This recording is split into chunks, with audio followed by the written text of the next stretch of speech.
And people don't even believe you, you know?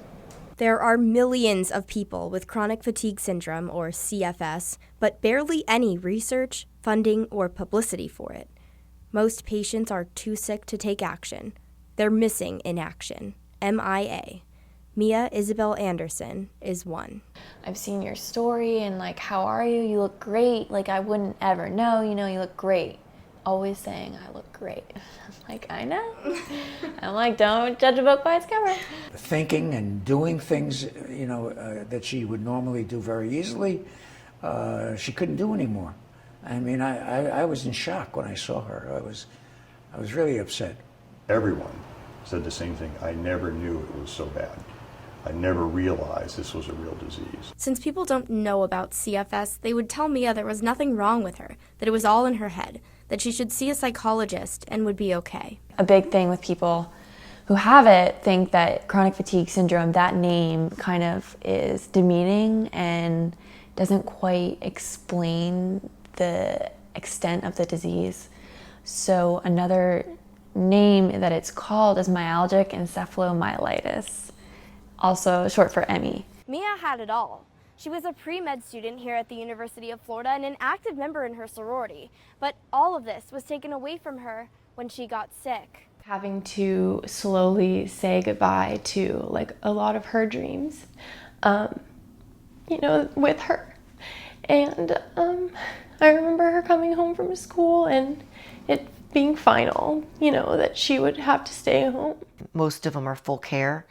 Can't get out of bed, can't sit up in bed. They're depressed, and many of them are taking their lives. I couldn't even lift my head off the pillow. Like, I was like, I don't want to live like this. Like, I would rather die than like have to sit in this bed all day in pain. Like, I couldn't even open.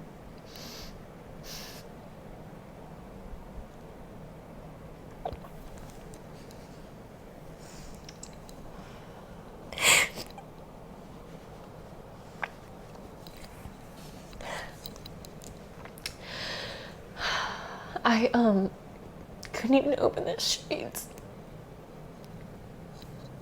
ME has no cure, only experimental treatments that, depending on the patient, could either help, not affect them at all, or make matters worse.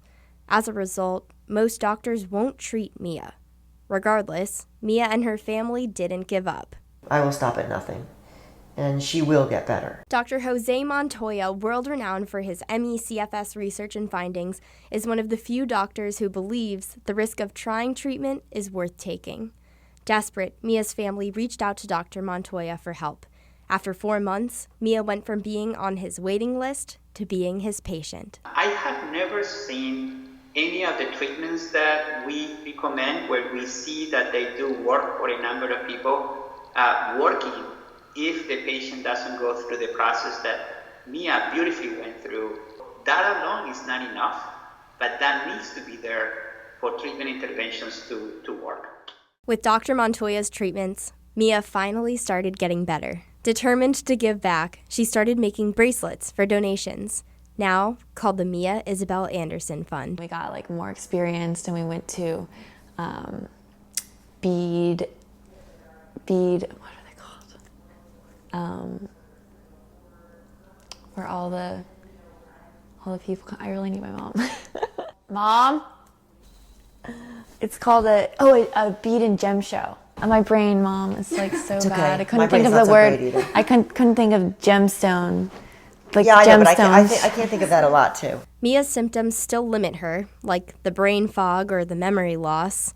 She is Mia with CFS, but I remember in that moment just thinking, no, she is not. She is Mia battling CFS and she's gonna win. But she doesn't let the setbacks bring her down. It's been so incredible and I could cry like happy tears now, like, you know, just seeing her be that happy Mia that she was in high school. Especially when her family and friends are always there to bring her up. For the times that she's up and around, she's just like the old Mia.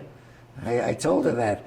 I said, gee, Mia, it's great. It's like having you back again. I would send her like encouraging text messages every once in a while, just kind of try to lift her spirits. And one thing she always says to me would say to me in our past was, keep your chin up. She came and would make me laugh, like, no matter what. And at times my mom was like, I don't know if Morgan can come over because, like, she's going to wear you out, you know? She has too much energy. And it's just, like, she would give me some of her energy by, like, making me laugh and making me smile. Smiling through it all, MIA Mia is hoping to one day be BIA, back in action.